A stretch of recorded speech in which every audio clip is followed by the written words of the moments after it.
Hi everyone, welcome to Coding Club.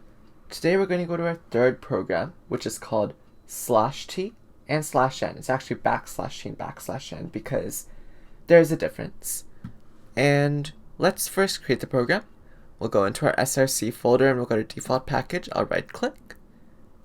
And when it loads, I go to new, class.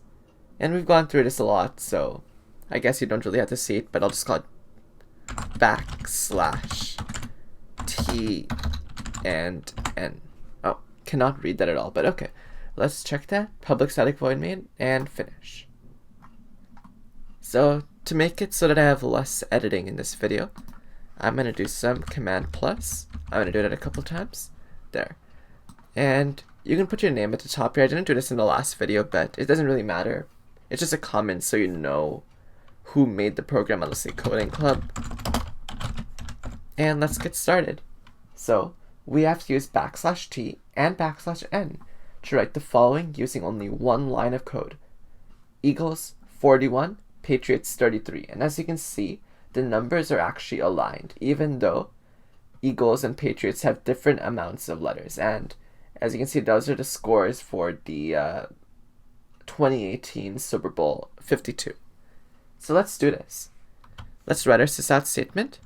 So we can just write sysout and then control space, and that should create a statement. And remember, we have to do it in one statement. So let's get the quotes on. So let's first do equals because that's the first thing we can type. Eagles. And /t, it does a tab. So if we do /t and then we just put hi, and then we run this program, as you can see, when we run it,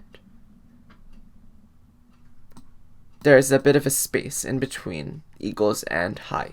That's what /t does. And /n, what it does, if we do /n, and we can't do /n, because if you see here, if we do /n, and then we say by, it's gonna look a little different. You can see the /n was actually written there, so you have to make it /.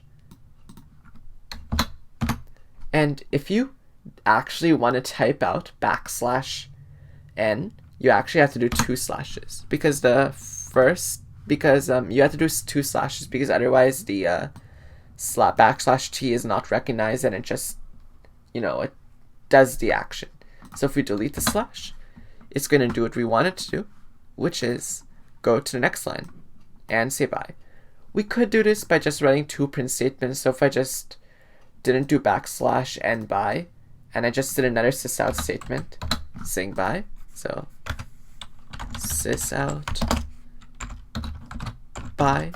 It's going to do the exact same thing, but we're just getting you introduced into /t and /n and basically condensing your code into a smaller portion. But you obviously don't have to do this. But /t and /n are very useful when you're doing programs in the future. So let's try to do this in one line. So we have /t. Let's actually put 41 here. 41. And then we'll do /n. And then we'll do Patriots. And then we'll do another /t. And we will do 33. Oh, made a small mistake there. Okay, that should work. So let's run this. Eagles 41, Patriots 33. So as you can see, that does work. Oh, but the thing is I did Patriot instead of Patriots. So there's going to actually be an issue when I run this. What you can see here, Patriots, it's now out by a whole lot because we made it one letter longer. It basically moved the tab out to the next portion. So like there's a tab section here, tab here, tab here, here. So because we've kind of moved on to the next one, we can do one of two things. One, we can just delete this tab, and when we run the program, they will be aligned, but you can see it's right next to it, so it doesn't look great. Another thing we can do, we can keep this tab here, and we can add an extra tab right after the first one in Eagles. And as you can see, that is going to fix it.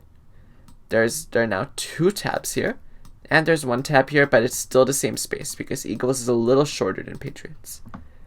So that's the program number 3, /t and /n. I hope you found it useful. And thank you guys all for watching. Make sure to like and subscribe to the video. Make sure to like the video and subscribe if you can. and I'll see you all later. Bye!